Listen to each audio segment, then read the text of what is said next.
Boa noite, povo de Deus. Mais uma quarta-feira de oração, de louvor ao Senhor, de momentos de reflexão na sua palavra. Vamos aguardar os irmãos irem entrando.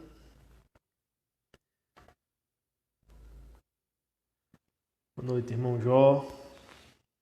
Boa noite, eu acho que é a irmã Regiane aí, né? Davi. Gleison. Boa noite, irmã Rosineide. Tudo bem com vocês, com a família? Vamos aguardar alguns instantes, enquanto o pessoal está entrando, e aí nós vamos orar juntos, tá bom? Boa noite, Micaele.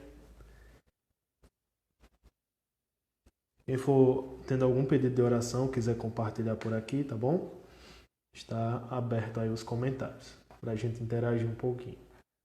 Irmã Maria, já nos falamos hoje, graças a Deus, irmão Waltenberg.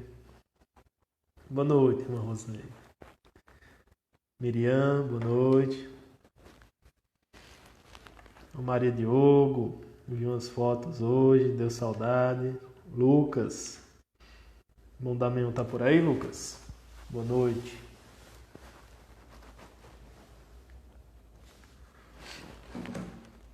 Saudade de todos. Se Deus quiser, estaremos juntos. Amém, irmã Maria Diogo? Que o Senhor nos abençoe. Abençoe cada família que está participando desse culto. Que cada um seja levado aos pés de Cristo. Ok. Nós vamos orar, tá bom? Novamente, vamos interagir mais aqui. Quem quiser compartilhar pedidos, agradecimentos aqui também, já tem alguns no grupo. A gente pode ir compartilhando. Aqui vai ficar público, né? Para quem assistir, vai ver.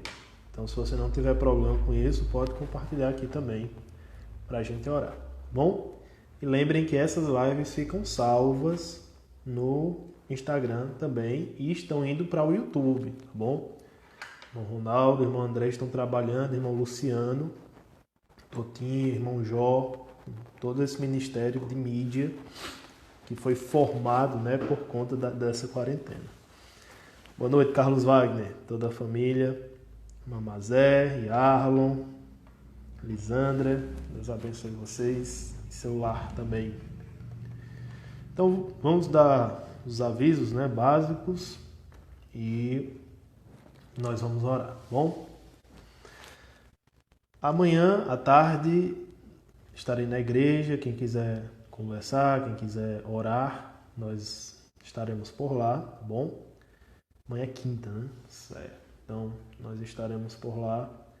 Aí eu aviso no grupo a hora, certo? Direitinho que eu vou chegar. Se você quiser aparecer por lá, tomar um café, será bem-vindo, mas tem que levar o café. Boa noite, Gigliane. E pronto, tem esse aviso. O pastor Marcos Paulo também, vou ver se ele estará lá. E quem quiser ir está convidado, tá bom? Sábado nós temos a EBD dos jovens, que é 4 horas da tarde, que é um grupo fechado. E temos a Mocidade à Noite, que é aberto aí no Instagram. Boa noite. Então, os jovens têm esse aviso aí, tá bom? Sua sala às 4 da tarde e a Mocidade às 19 horas. No domingo, né, nós estamos reestruturando a EBD. Graças a Deus os irmãos têm recebido o desafio, têm aceitado. E nós temos salas de adolescentes, vamos ter de crianças também, online, né? E tem a sala com o pastor Marcos Paulo, que é 9 horas da manhã, online também. Então todos estão convidados. Tem reunião da Sociedade Feminina, acontecendo toda sexta, oração, estudo bíblico. Agora, pelo WhatsApp, né, que tem uma função que você pode, então, estar junto com todo mundo. E isso é muito bom, graças a Deus por essa função. E as irmãs estão convidadas para amanhã, acho que é 7 horas. Irmã Maria, Diogo, Irmã Maria Clemente, por favor, me corrijam se não for. Bom? Os homens, nós estamos vendo aí como nós vamos fazer. Eu estava pensando aqui uma coisa, né? Propor para vocês, quem estiver amanhã acordado, 6 horas da manhã, então vamos fazer uma alvorada amanhã, né? Vamos tentar fazer toda quinta, ver se a gente faz segunda também, mas tentar fazer toda quinta uma alvorada. Sabe o que é uma alvorada? 6 horas da manhã. Quem tiver online, aí eu vou mandar o link lá no grupo da igreja. Então você vai entrar pelo WhatsApp mesmo em vídeo e aí a gente vai ler um capítulo da Bíblia, 6 horas da manhã, e vamos orar. Olha aí que bênção. Começar o dia lendo a Bíblia juntos e orando.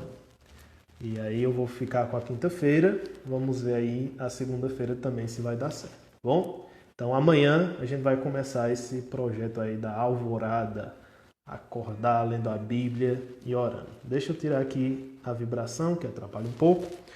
Ok, vamos orar, todo mundo está me ouvindo bem aí, depois dos avisos, vamos iniciar orando pela vida dos irmãos, né?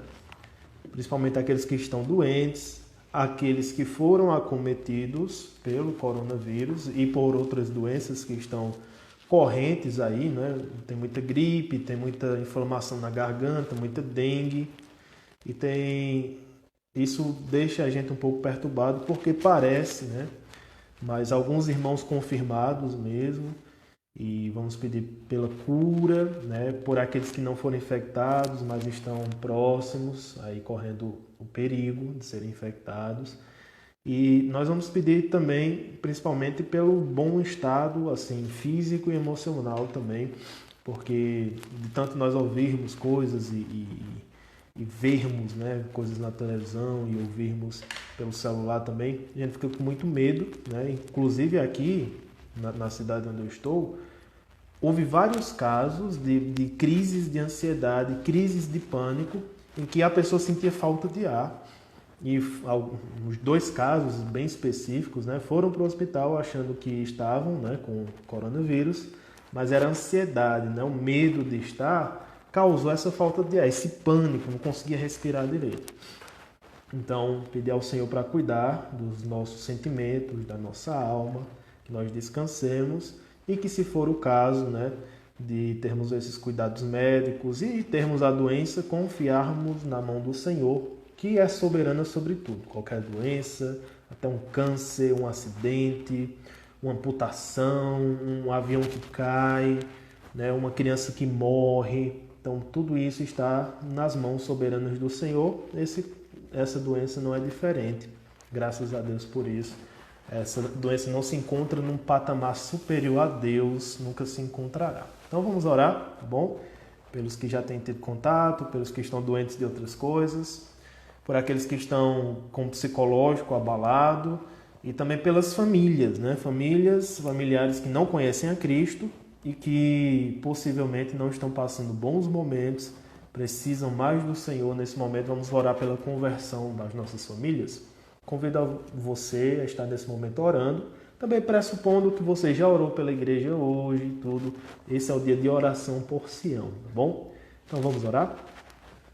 Senhor Deus, agradecemos porque o Senhor nos abençoou, nos colocando em teu corpo, por causa de Cristo, que é o cabeça, que é a fonte da nossa vida, a fonte e a liderança da nossa vida. Agradecemos porque o Senhor quis que estivéssemos num corpo, que é a igreja, e não em um corpo que é abstrato, pessoas que eu não conheço, mas sim numa comunidade local, com pessoas que eu conheço, pessoas que eu posso interagir, pessoas que eu posso amar de verdade e errar de verdade também com elas. Agradecemos por Sião, pelas outras igrejas que estão representadas aqui, pelas pessoas que estão ouvindo, Senhor. Ajuda-nos a agir de maneira digna, conforme o teu amor, conforme o que o Senhor espera de nós. Mesmo nesse afastamento, que talvez deixe as coisas mais fáceis, por outro lado deixe mais difíceis, que continuemos demonstrando esse amor, mesmo quando a comunhão ainda não é presencial. Rogamos, Senhor, para que todos aqueles que fazem parte dessa comunhão encontrem saúde, Senhor, restauração, aqueles que têm doenças parecidas ou o próprio coronavírus nesse momento. Senhor, guie nos exames, nos médicos, Guia também, Senhor, de maneira que aqueles que não têm sido infectados ainda, estão próximos, sejam protegidos também. Protege, Senhor, aqueles que têm mais perigos diante dessa doença, como idade, como outros fatores de saúde, Senhor. Entregamos em Tuas mãos soberanas e, se for o caso de alguma doença grave, que o Senhor nos auxilie, nos dê forças para perseverar e passar por tudo isso. Rogamos também por aqueles que estão com o psicológico abalado, que estão com seus sentimentos abalados. Senhor, restaura, dá forças diante do Evangelho, da oração, da leitura da Tua Palavra para enfrentar, para não ceder, para homens liderarem sua família, mulheres continuarem firmes no ensino dos seus filhos, jovens crescendo na Tua graça, procurando Te agradar. Não permita que esse contexto nos desanime na carreira cristã, Senhor. É o que nós rogamos, entregamos ainda em Tuas mãos nossos familiares que não Te conhecem, que nessa quarentena têm sofrido mais peso dessa distância que tem do Senhor. E, por outro lado, essa quarentena tem nos dado oportunidades de falar mais de Cristo a eles. Dá-nos oportunidades que nós aproveitemos e que pessoas sejam convertidas durante esse tempo. Nós rogamos, Senhor, entregamos o resto desse culto, dessa transmissão, no nome do Senhor Jesus Cristo. Amém. Então, amém. Boa noite, irmã Mazé, Cleide, pastor Ronilson, auxiliadora, pastor Marcos Paulo. Boa noite a todos que entraram aí. Então, nós vamos continuar nossa leitura no Evangelho de João nesse momento, antes de nós fazermos a segunda oração. Você pode compartilhar aí nos comentários, já falei. Então, João capítulo 1, nós vamos ler dos versículos 19 ao 34, que são os versículos que vão embasar nossa reflexão de hoje. Boa noite, Maísa. Deus abençoe a família de vocês, todos. Então, João capítulo 1, Evangelho de João, versículos 19 ao 34.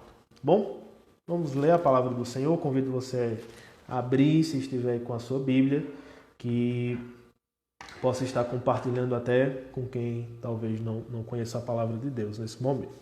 Então, João capítulo 1, versículo 19, vamos ler a palavra do Senhor. Este foi o testemunho de João, quando os judeus lhe enviaram de Jerusalém sacerdotes e levitas para perguntar: quem é você? Ele confessou e não negou, confessou: eu não sou o Cristo. Diante disso lhe perguntaram: quem é você então? Você é Elias? Ele disse: não sou. Então perguntaram: você é o profeta? Ele respondeu: não sou. Disseram-lhe então: diga quem é você, para podermos dar uma resposta àqueles que nos enviaram. O que é que você diz a respeito de si mesmo? Então ele respondeu: eu sou a voz do que clama no deserto. Endireitem os caminhos do Senhor, como disse o profeta Isaías. Ora, os que haviam sido enviados eram do grupo dos fariseus e perguntaram a João: então por que você batiza se não é nem Cristo, nem Elias, nem o profeta? João respondeu: eu batizo com água, mas no meio de vocês está alguém que vocês não conhecem. Ele vem depois de mim, mas não sou digno de desamarrar as correias das suas sandálias. Essas coisas aconteceram em Betânia, do outro lado do Jordão, onde João estava batizando. No dia seguinte, vendo que Jesus tinha ido em sua direção, João disse: eis o Cordeiro de Deus que tira o pecado do mundo. Este é aquele a respeito de quem eu falava quando disse: depois de mim vem um homem que é mais importante do que eu, porque já existia antes de mim. Eu mesmo não o conhecia, mas vim batizando com água a fim de que fosse manifestado a Israel. Então João testemunhou, dizendo: vi o Espírito descer do céu como pomba e pousar sobre ele. Eu não conhecia aquele, porém, que me enviou a batizar com água, me disse: aquele sobre quem você vir descer o Espírito esse é quem batiza com o Espírito Santo, pois eu mesmo vi e dou testemunho de que ele é o Filho de Deus. Mais uma maravilha da palavra do Senhor com testemunho aqui de João o Batista, escrito por João o Evangelista. Boa noite, irmã Nena. Desculpe meu nariz entupido, crise de rinite. Boa noite, irmã Nena. Deus abençoe a senhora e a sua casa. Vamos partir para a nossa segunda oração, segundo momento de oração. Ninguém compartilhou aqui pedidos. Boa noite, Michele. Deus abençoe vocês. Então, assim sendo, nós vamos orar, né, por aqueles outros aspectos mais financeiros e mais materiais mesmo, né? Pessoas que perdem emprego e etc. Mas vamos focar agora aqueles que servem ao Senhor, né? Eu li uma mensagem, algo que o pastor Paulo César, do Grupo Logos, colocou sobre o sustento do seu ministério, né? O Ministério Logos. Não o seu sustento pessoal, que ainda estava tranquilo, mas o sustento tinha zerado do ministério, né? Então, parou viagem, parou os contatos, né, conferências, e o ministério estava zerado. E aí ele estava pedindo ajuda para o ministério.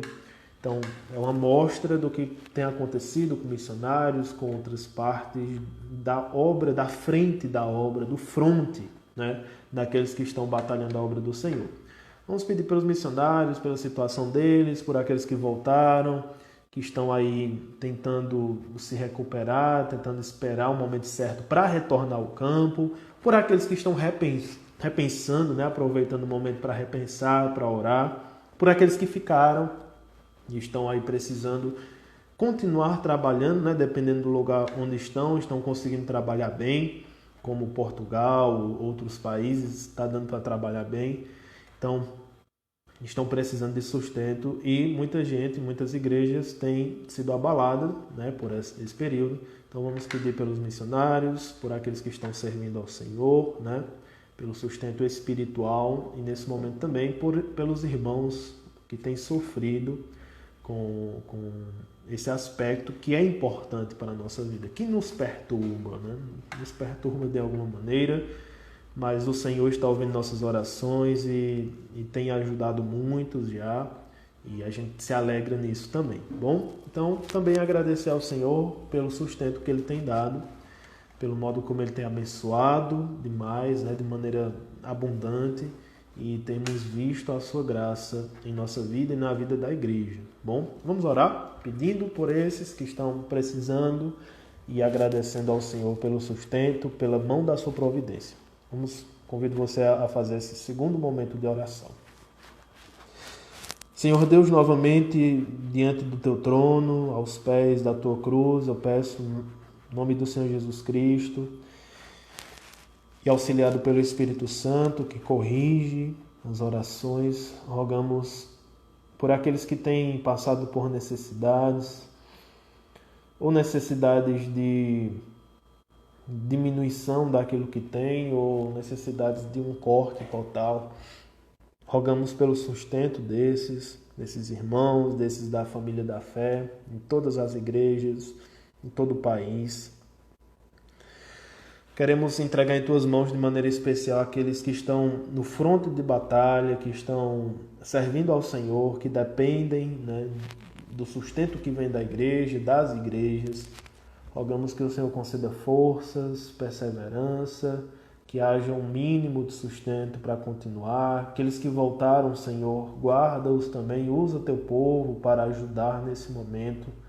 Usa-nos, Senhor, e que esses momentos aqui sejam de refrigério e não de agonia, Senhor, que sejam de oração, de direcionamento. Assim como o Senhor tem usado esse momento para refazer, para o teu povo repensar muitas coisas, usa também na vida dos teus servos que estão na tua obra como refrigério e como edificação, Senhor. Em todas as coisas percebemos a tua boa mão, tua mão graciosa que nos sustenta, que mesmo aos que têm dificuldade continua agraciando, e aqueles que temos visto o Senhor derramando grandes bênçãos, evitando demissões, ajudando por parte do governo, por parte de família, por parte da própria igreja. Senhor, tua mão é graciosa e usa outras mãos, e é tão bom perceber isso, Senhor, porque tudo a tua soberania é muito grande, é muito imensa para nós, e a providência é uma maneira de perceber a tua soberania. Te agradeço por isso, por tua graça em nossa vida, que nos salvou, que nos providenciou aquilo que nós mais precisávamos, que era a comunhão contigo. Mas o Senhor também nos providencia outras coisas, porque o Senhor se importa conosco e nós te agradecemos. Usa-nos, Senhor, para ajudar também. Ajuda-nos a ter um coração preparado e amoroso para os períodos de necessidade. Nós rogamos no nome de Cristo Jesus. Amém. Ok. Boa noite, Jéssica. E nós vamos continuar agora com a nossa reflexão da palavra do Senhor, tá bom? Nós oramos, e pedimos ao Senhor por todas essas coisas, agradecemos, pedimos ao Senhor agora que por meio do Espírito Santo ilumine a sua palavra em nossos corações. E já de antemão, tá bom? Se essa live terminar o seu horário, a gente vai abrir outra, tá bom? Dependendo aí do que o Senhor tem para nós nesse texto aqui. Se essa live encerrar, entra na outra que vai dar certo. Vamos lá. Nós compartilhamos semana passada que Deus escolheu na carne fazer-se revelado.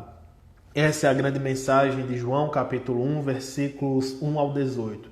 Ninguém jamais viu a Deus, é o resumo do versículo 18. Mas em carne, o Deus Filho, o Deus unigênito, revelou o Pai para toda a carne. Dentre a carne, Deus elegeu a própria carne para fazer-se revelado. Ele nos elegeu como meio para se fazer conhecido a nós mesmos. Isso é mostrado de maneira perfeita em Jesus, mas também se mostra de maneira imperfeita, menor, diminuta, nos arautos que são levantados por Deus neste mundo para pregar a sua palavra e para proclamar o seu Filho.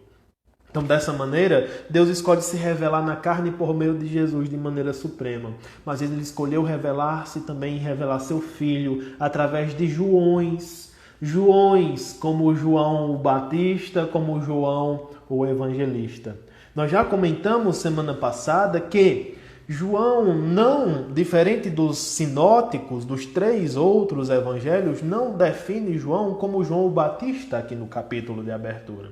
Isso é muito diferente. Isso já nos mostra um pouco do segredo que ele coloca sobre si mesmo. Um segredo que pode ser entendido como humildade e como uma designação de si mesmo como discípulo amado.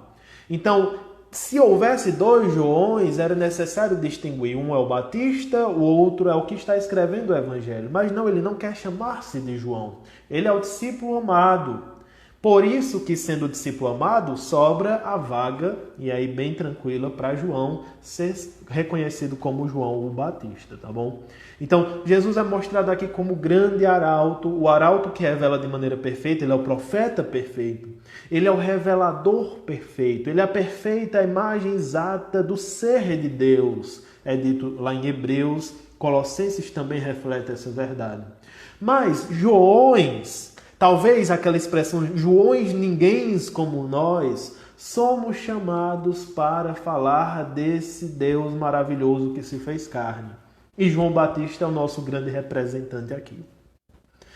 Eu quero que você lembre e mantenha em mente algo que Deus não tinha necessidade. Deus criou, tem uma criação, essa criação é obra do Deus Pai, do Deus Filho também, nós vimos aqui. E ele era a própria luz, ele era a luz dos homens, a luz que é vida. E ele, ao revelar-se aos homens, ao querer salvar esses homens que o rejeitaram, que já é a maior bênção, a maior glória do Evangelho, o fato dele querer salvar aqueles que o rejeitaram. Agora, ao trabalhar para a salvação, que o próprio trabalho é uma bênção dentro da visão de Deus, o trabalho é uma bênção. Deus trabalha no início e depois chama Adão para trabalhar, ou seja, refletir quem Deus é.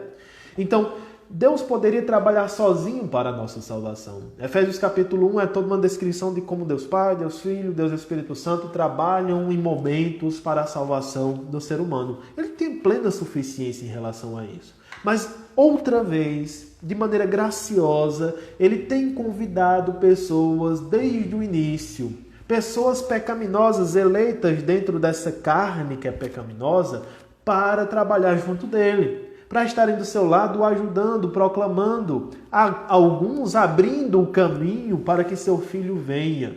É muito interessante perceber isso. Há pessoas que vieram antes de Jesus, há pessoas que proclamaram e prepararam um terreno. Houve alguém que está aqui no meio dessa história, por isso que ele torna ele muito especial, porque ele nem está preparando o terreno para que o Filho de Deus venha, mensagens de proclamação de salvação, mas também de perdição para o povo de Israel, que isso é o fator principal dos profetas, né? Promessas para o futuro de restauração, como Isaías. Mas João Batista ele coloca-se aqui no meio dessa história, não preparando o terreno, mas já sendo abre-alas. É aquele que de maneira imediata está abrindo o caminho para Jesus. Ele não está preparando um caminho para talvez o Filho de Deus vir, para talvez um ungido surgir na terra. Não, ele tem certeza e ele está colocado em um ponto crucial da história da redenção, onde ele estará ali lado a lado, abrindo a porta. É como se os outros profetas prepararam um caminho e João Batista abriu a porta para o filho entrar. Ele está no meio. Isso o torna altamente controverso, isso torna altamente importante a figura de João Batista nos evangelhos, isso torna ele altamente importante no reino dos céus. E agora, os outros profetas que vêm depois de João Batista, agora chamados de apóstolos, aqueles pelos quais a revelação de Deus vem, aqueles pelos quais a revelação de Jesus Cristo explicada, definida, a doutrina vem no Novo Testamento, são aqueles que apontam para trás. São aqueles que conviveram com Jesus, mas passaram dessa vida de Jesus, mas continuaram vivos e estão apontando para trás. Então alguns estão apontando para frente, João Batista está apontando para o agora, e os apóstolos e toda a igreja que segue está apontando para trás. Deus tem trabalhado com pessoas e ele vai trabalhar até o final. Isso faz parte do ser imagem e semelhança de Deus. Um aspecto fundamental é o trabalho. Quando esse homem não trabalha para servir ao Senhor e trabalha para servir o próximo, ele perde o sentido da vida. Porque ele perde algo que é constitutivo em si mesmo, que é ser imagem e semelhança de Deus. É como um espelho que deveria refletir a Deus trabalhando, e então um reflexo dinâmico, todo dia eu trabalho, todo dia eu sirvo a Deus e sirvo o próximo. Então eu estou construindo e mantendo minha identidade íntegra e intacta. Quando eu deixo de fazer isso, eu quebro algo que é constitutivo a mim mesmo. Eu quebro algo que está dentro do meu coração. É como se houvesse uma engrenagem que faria a vida ser muito melhor e eu estou tirando essa engrenagem. Quando eu tiro essa engrenagem do serviço a Deus, do serviço ao próximo, minha vida quebra, meu coração quebra.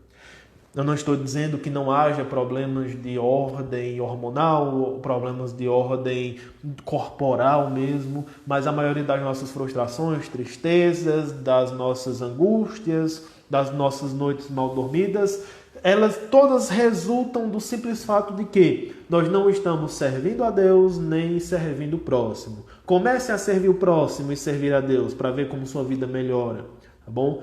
Então, coisas simples e básicas, mais rotineira, todo dia, esse espelho dinâmico. Veja como sua vida vai melhorar. Leia a Bíblia todo dia, ore todos os dias, ore ao acordar, ore ao dormir, ore nas refeições, ore com sua família, leia um capítulo da Bíblia com sua família, ou acorde 6 horas da manhã para ler a Bíblia comigo, tá bom? E orar na alvorada. E aí começa a servir os outros também, discipule alguém, sirva mesmo fora do evangelho, ajude alguém, faça algo por alguém sem pedir nada em troca. Sua vida vai naturalmente criar músculos. E esses músculos vão te ajudar a se suster nos momentos mais difíceis. O problema é que a gente espera ajuda quando a gente não faz o diário, o arroz com feijão, que é todo dia, que é rotineiro, e a gente espera que de uma hora para outra as coisas vão descer do céu. É diário, é rotineiro, é trabalho. E João Batista, ele é elencado aqui como um raio de luz, que não é a verdadeira luz, não é a própria luz, mas é um raio de luz no qual nós devemos nos espelhar.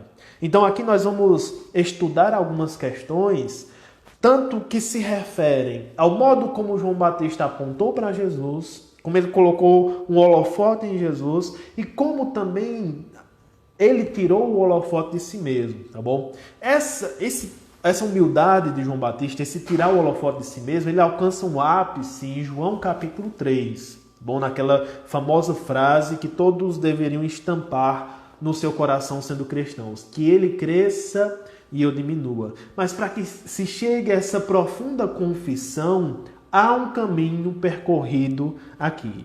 Há um caminho percorrido. E João, ele coloca esse caminho aqui como que acontecendo em 3 dias, tá bom? Esse caminho acontece em 3 dias. Poderemos dizer em 3 cenas, mas é literalmente 3 dias. Um dia acontece do versículo 19 ao 28. O segundo dia acontece dos versículos 29 ao 35.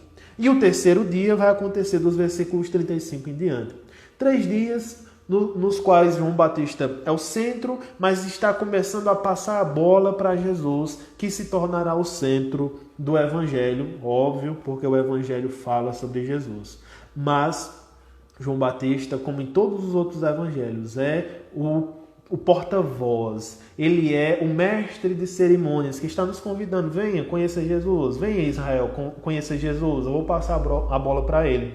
É tanto que no terceiro dia nós temos um direcionamento de João Batista dos seus discípulos para que sigam Jesus, tá bom? Mas comecemos do versículo 19 e o modo como João Batista, antes de conhecer Jesus, já está montando e já está começando a sua proclamação e ao mesmo tempo a sua humildade. É um foco de luz em Jesus e escuridão para ele, porque ele não quer se colocar em um patamar elevado ou que as pessoas entendam ele ser superior a Jesus. E eu quero que você perceba isso, como João, ele destrincha, talvez mais do que os outros evangelistas, ele destrincha essa humildade, mas não uma humildade por si mesma, porém uma humildade que tem o propósito de fazer Jesus mais conhecido. Não é uma humildade que simplesmente eu sou humilde porque isso Deus espera que eu seja. Não, é uma humildade com um propósito bem claro. Eu vou me diminuir para que Ele seja colocado, porque a minha missão é essa.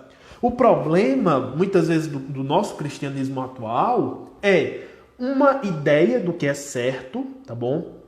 Então, você ouve no púlpito, você ouve nas pregações o que é certo, você talvez tenha quase ideia do que é certo mesmo, é certo ser humilde, é errado ser orgulhoso, então um cristianismo moral. Então você diz, eu vou ser humilde por quê? Porque é o certo, tá bom? Mas esse tipo de raciocínio é o raciocínio infantil, tá bom? Que às vezes a criança cresce e nem aceita mais. Por quê? Por que eu devo ser assim, papai? Por quê? Me dê um motivo. Não, é porque... Então a criança não aceitará mais, principalmente passando para a adolescência. Falta em nós, no nosso cristianismo, no nosso evangelicalismo atual, o senso de missão. Então, eu preciso ser humilde com um objetivo bem claro, com um senso de missão de norte bem claro, para a glória de Deus, quando eu aponto para cima, mas quando eu aponto para frente, para fazer Jesus conhecido. Então, apontando para frente é o modo como eu proclamo Jesus, apontando para cima é para a glória de Deus. Às vezes, para a glória de Deus, fica bem amplo, bem geral, pois quer ter uma visão mais objetiva, modo como você reflete Jesus na sua vida. Essa era a questão de João, isso que molda suas palavras e suas ações. Então, foi enviada uma comitiva, né? Essa comitiva ela é descrita no versículo 19, tá bom? É uma comitiva formada por judeus, aí é uma palavra judeus, João vai usar de maneira diferente, geralmente de maneira negativa. Judeus são aqueles que se opõem a Jesus. E essa comissão enviada de Jerusalém para falar com João é formada de sacerdotes e levitas, tá bom? Então a gente tem essa designação aí no versículo 19. Nós temos versículo 22, outra descrição. Então eles falam, a gente precisa de uma resposta para aqueles que nos enviaram. E nós temos no versículo 24, tá bom? Falam que aqueles que tinham sido enviados eram do grupo dos fariseus. Então, para a gente conhecer mais ou menos essa comitiva. Uma comitiva que foi investigar.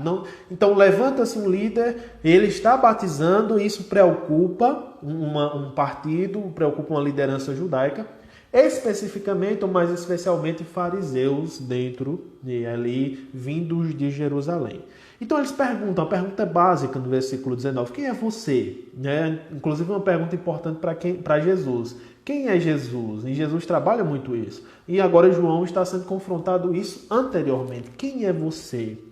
E aí, João, de maneira que é muito característica dele, que é a prolixidade, mas não prolixidade de uma maneira pejorativa ou errada, mas é porque ele quer deixar as coisas bem claras, às vezes até no estilo judaico, repetindo. Então é por isso que ele fala no versículo 20, ele confessou e não negou, confessou. Então, esse é um estilo judaico para que as coisas fiquem mais claras possíveis e tem, inclusive, uma certa sonoridade nisso, tá bom? Então, não é porque ele está simplesmente jogando palavras ao vento. É porque ele confessou, meu amigo, ele confessou de todo o coração. Ele não negou, ele não fez um teatro aqui, ele não tinha um discurso decorado, ele confessou e não negou. Então, essa ideia da confissão, né, do martirel, vem de uma esfera jurídica, vem daquele que vai para o tribunal e confessa, né, ou é testemunha tanto para proferir um discurso em prol daquele que está sendo julgado ou contra ele. Então tem todo esse contexto por trás da palavra. Então ele é uma testemunha de Jesus.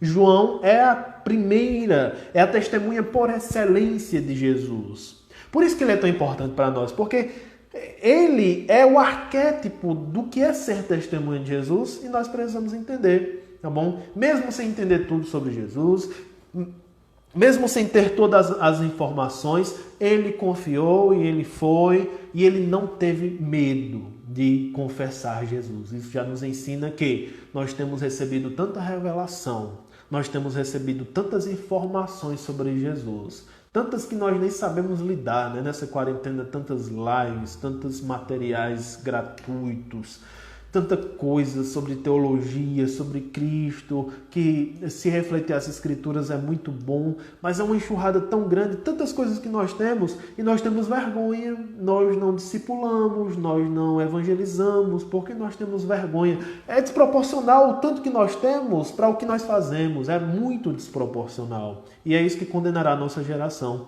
muito provavelmente, se Deus quiser não. Mas é isso que pode nos condenar a nossa geração é termos muito e nós não fazermos nada. Bom, essa preguiça, né? Essa assidia que nós temos. Então, ele confessou, ele não teve problema em confessar, eu não sou o Cristo, então já começa com a negativa. Aqui você já estabelece o discurso de João. O discurso de João não começa negando aquilo que eles vão jogando. Você é Elias, você é o profeta, não. O discurso de João começa estabelecendo a premissa que não pode ser ultrapassada. A premissa é, eu não sou o Cristo, tá bom? Eu não sou o Cristo. O grande objetivo de João é que eles entendam que ele não é o Cristo. Diante disso, as outras coisas vão sendo construídas. Diante disso, as outras negações vêm.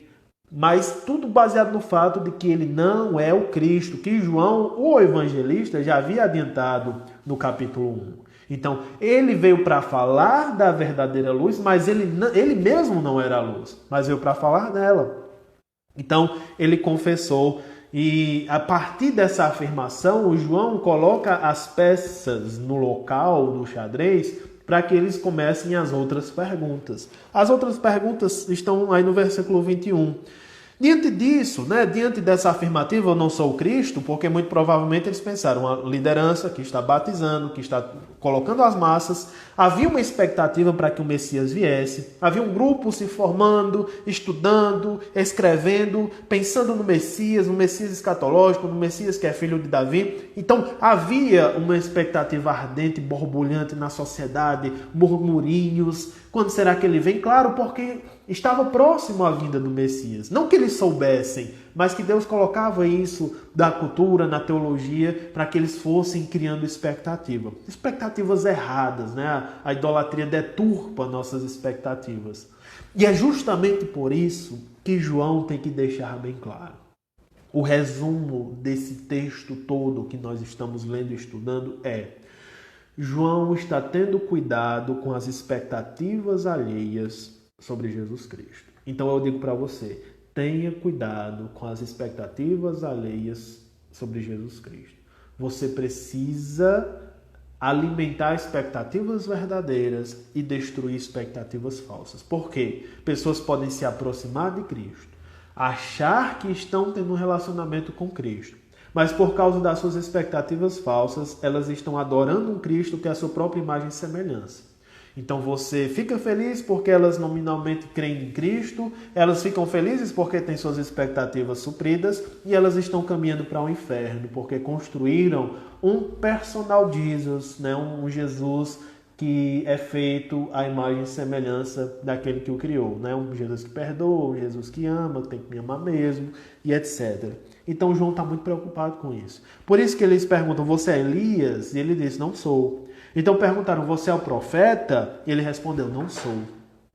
Então eles, meu amigo, diga quem você é, porque você surge sem autoridade nenhuma, batizando, e aqueles que mandaram precisam ter uma resposta. Quem é você? Se você não é Elias, se você não é o profeta, perceba, o profeta.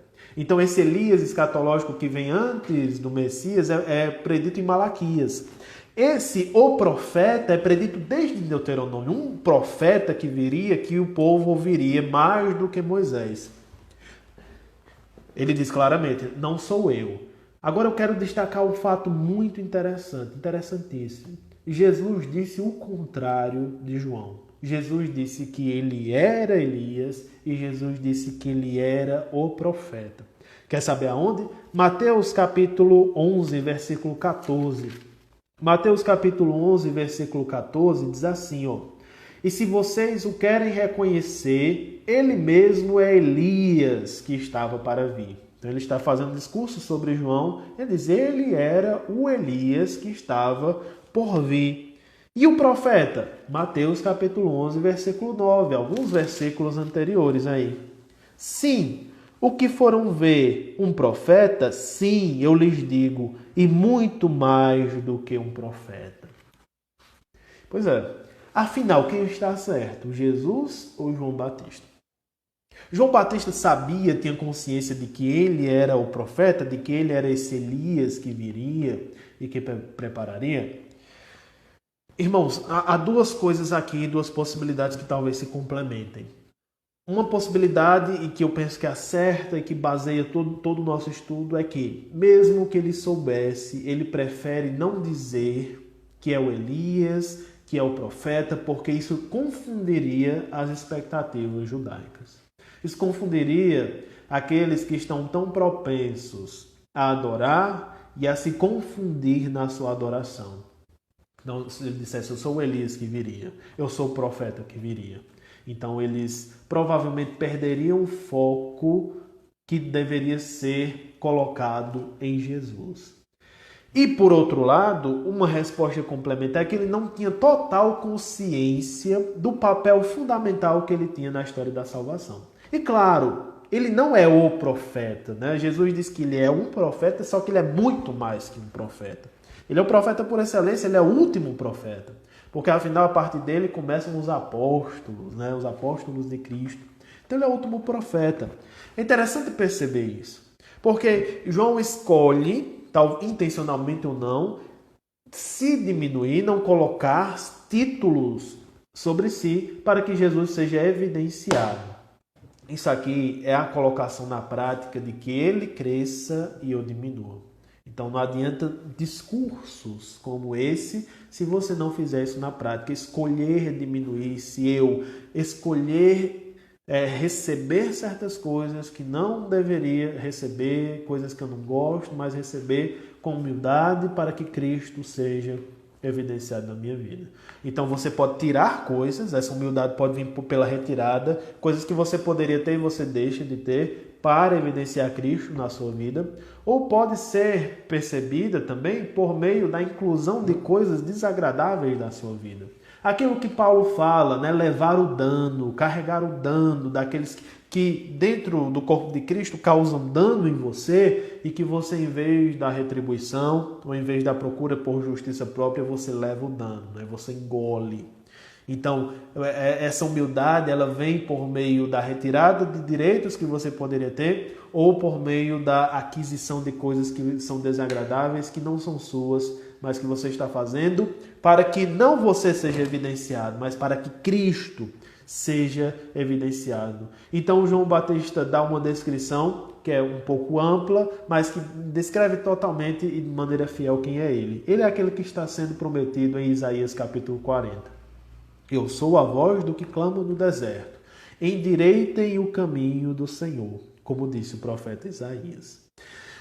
Então, se você tem assistido às aulas e pregações do pastor Marcos Paulo, você vai entender esse texto aqui de maneira mais profunda, mas só quero destacar essa ideia do deserto, né? Então, é uma esperança de que as estradas sejam reconstruídas para que o povo volte do exílio. E agora nós temos algo muito maior do que isso. Então, a profecia de Isaías tem uma aplicação para aquela época, para a volta do exílio, e agora uma aplicação muito maior, que é em Jesus Cristo. Então, em vez da restauração de estradas, nós temos uma preparação espiritual, preparação no coração dos habitantes daquela cidade, da terra prometida, para que Jesus entre de maneira triunfal. Tá bom? Então, é esse duplo cumprimento, que é uma dinâmica que há na profecia bíblica. O pastor Marcos Paulo está falando sobre isso. Então, é pegar um evento menor e ele acontecer de maneira muito maior, espiritual, às vezes, ou mesmo física, de maneira maior, no Novo Testamento. Tá bom?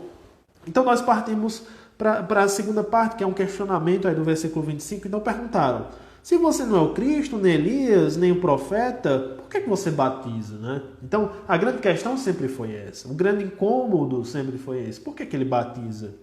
E todo o texto, e também nos sinóticos, o batismo está sendo envolvido, João, é tanto que o configura como João o Batista, né?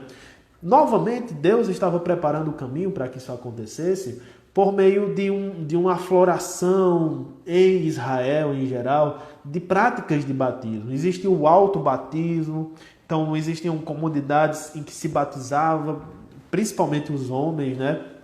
Então pegaram aquela ideia do rito de purificação do Antigo Testamento e começaram a dar uma ideia mais espiritual, de se integrar à comunidade e etc. Porque Deus já estava preparando o caminho para o batismo cristão. Você imagina que todo o batismo cristão ele tem fundamento aqui, em uma transição do batismo de João Batista para o batismo de Jesus.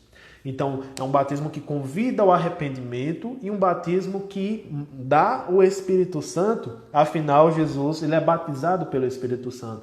As duas figuras de arrependimento e de recebimento do Espírito Santo se unem para serem a grande figura, a grande metáfora do batismo cristão. Representa o quê? Que eu me arrependi dos meus pecados e representa que eu recebi o Espírito Santo na minha conversão. E é esse Espírito que me lava, mas a água representa esse lavar regenerador do Espírito Santo. Então, o batismo de João se coloca na transição com o batismo de Jesus e tudo isso aqui é explicado por meio desses textos, tá bom? Então ele respondeu: batizo com água. Versículo 26. Mas no meio de vocês, então, aqui é o dia 1, ele não conhecia Jesus especificamente, está alguém que vocês não conhecem. Ele vem depois de mim, mas não sou digno de desamarrar as correias das suas sandálias.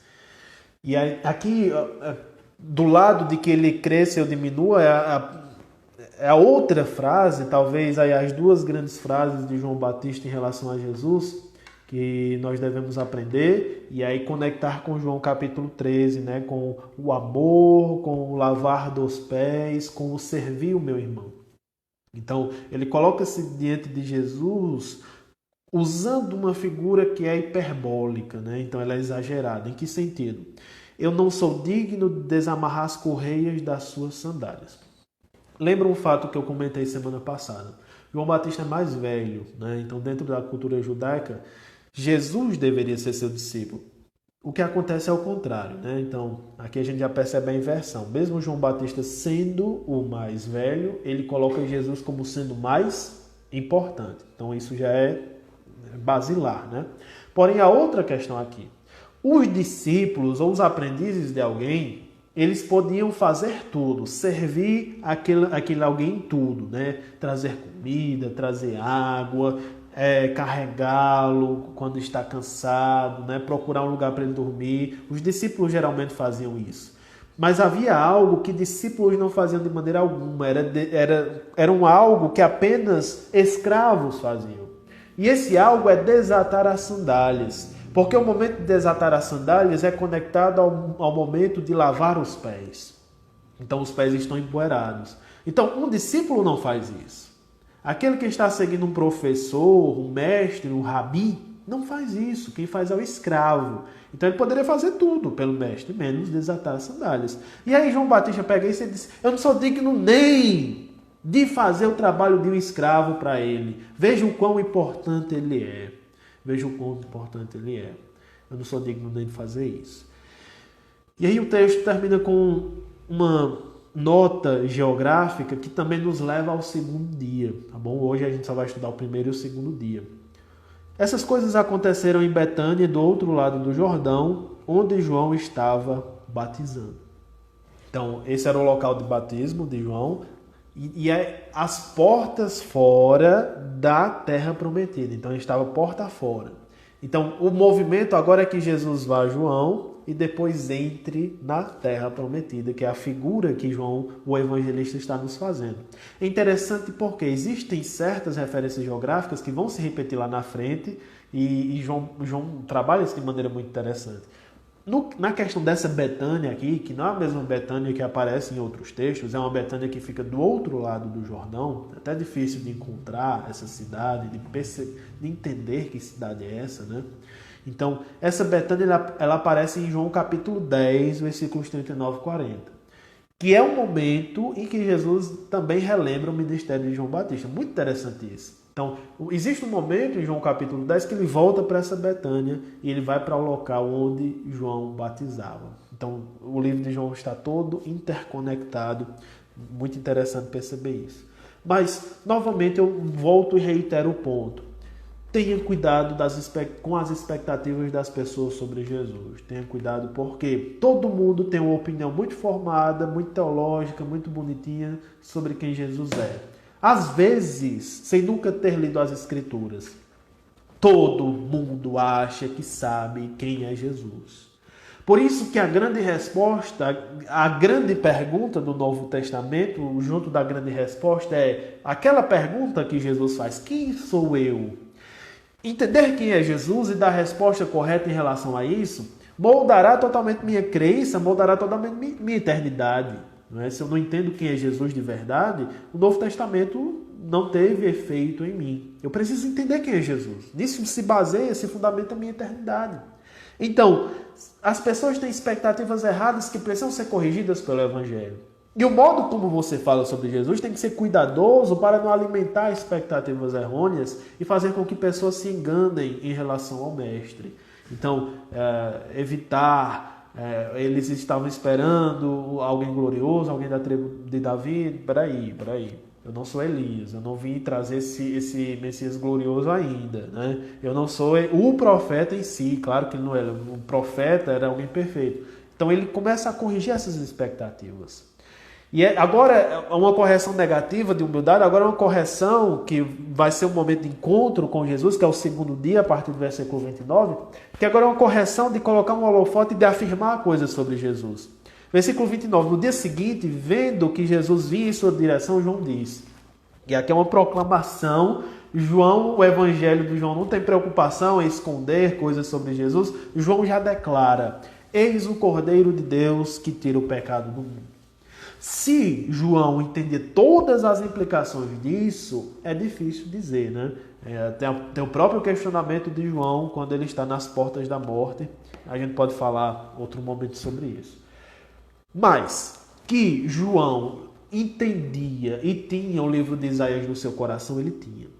E com certeza Isaías 53 estava no seu coração. O Cordeiro de Deus, aquele que tira o pecado do mundo, é uma frase que se baseia em Isaías 53. Não tem outra opção. Porque é um cordeiro que está... E havia uma ideia de um cordeiro escatológico que vem para reinar, mas é que tira o pecado do mundo. É um cordeiro expiatório. É um cordeiro que morre para levar pecados. O único trecho das Escrituras que fala de maneira mais clara sobre isso é Isaías, capítulo 53, no Antigo Testamento. Então, e essa é outra grande afirmação, né? Eis o Cordeiro de Deus que tira o pecado do mundo. Ele repete isso no terceiro dia. Mas, espera aí, este versículo 30 é aquele a respeito de quem eu falava quando disse: depois de mim vem um homem que é mais importante do que eu, porque já existia antes de mim. Eu mesmo não o conhecia, percebe? Ele conheceu Jesus, mas vim batizando com água a fim de que ele fosse manifestado a Israel. Então, João está bem consciente da sua missão. Ele começou o batismo com água já preparando, sabia que ia encontrar com esse mestre. Já havia avisado: olha, ele está no meio de vocês, eu não sei ainda quem é, mas vocês não o conhecem. Aqui é outro grande ponto de João. Vocês não o conhecem, é dito lá no versículo 26, vocês não o conhecem. Aqui, no versículo 31, é dito: eu não o conhecia. E no versículo 33 é dito: eu não o conhecia. Então, há um desconhecimento por parte de Israel em geral, dos judeus, e há um desconhecimento por parte de João. Mas esse desconhecimento é diferente, tá bom? Esse não conheceu, não conhecia de João é porque ele ainda não tinha encontrado. É um desconhecimento parcial. Ao contrário do que parece em relação a Israel, que é um desconhecimento completo. Vocês não sabem quem é ele. Então, aqueles que aceitam, que recebem o poder de serem feitos filhos de Deus, são aqueles que o conhecem, que têm um relacionamento com ele, que conhecem Jesus Cristo. Aqueles que percebem-no, aqueles que têm informações sobre ele, mas não se relacionam, não o conhecem de verdade, estão desprezando na verdade. Então, novamente é afirmada a pré-existência de Jesus, que foi estabelecida também no início do capítulo 1. Ele já existia antes de mim, eu não conhecia, mas vim batizando. E João testemunhou o versículo 32. Viu o Espírito descer como pomba e pousar sobre ele, que é uma cena dos sinóticos, muito conhecida, né? Eu não o conhecia, aquele porém que me enviou a batizar com água me disse: aquele sobre quem você vir descer e pousar o Espírito Santo, esse é o que batiza com o Espírito Santo. Pois eu mesmo vi e dou testemunho que ele é o Filho de Deus. Então, o que é que eu destaco aqui? Novamente a natureza do batismo, né? Então, perceba que é um batismo que vem do céu. O batismo que vem do céu representado pela pomba que desce e aí fecha o ciclo de tudo que nós vemos desde o início. Então, Deus Pai faz o mundo, Deus Filho faz o mundo, e na descrição de Gênesis, o Espírito Santo também faz o mundo, planando sobre a face das águas. E aqui nós temos essa revivência do batismo de Jesus, né? Então, o Deus que nos sinóticos fala: esse é o meu filho amado em quem me comprazo, agora em João, na verdade, prepara João para entender. Olha, João, aquele sobre quem você vir descer o Espírito Santo, esse é aquele que eu enviei para batizar com o Espírito Santo. Então, é um Deus Pai que se revela a João, agora um Espírito que João vê descer, e o Filho é a consequência. Entender para fechar esse ciclo que ele é o Filho de Deus. Ele é o Filho de Deus. Então, é esse batismo que vem do céu, representando que Jesus também não é daqui. É a representação, é a prova cabal de que ele é do céu também. Afinal, ele foi afirmado por Deus do céu. Bom, então aqui fecha o ciclo da construção de João como testemunha. Ele é uma testemunha que tem todas as provas, ele é uma testemunha que trabalha com todas essas provas. É tanto que o resumo de tudo isso é: pois eu mesmo vi e dou testemunho de que ele é o Filho de Deus. Então, depois de todas essas provas, do que ele tinha antes e agora do que ele tem depois de conhecer Jesus, o que ele pode dizer é: eu vi e eu testemunho. Eu vi, por isso falei, como há em Atos. algo que aparece muito em 1 João, nós tocamos o verbo, por isso nós testemunhamos, por isso nós falamos dele, tá bom? Então, para encerrar aqui, tá bom? Você viu Jesus Cristo, você experimentou dele, o que espera-se de você diante do trono de Deus é que você fale dele, é que você testemunhe acerca dele. Que a palavra de Deus toque o seu coração, que você veja com os olhos da fé, experimente a graça de Cristo e faça com que outros experimentem também. Nós estamos encerrando, que Deus abençoe o resto da sua semana, espero você amanhã, 6 horas.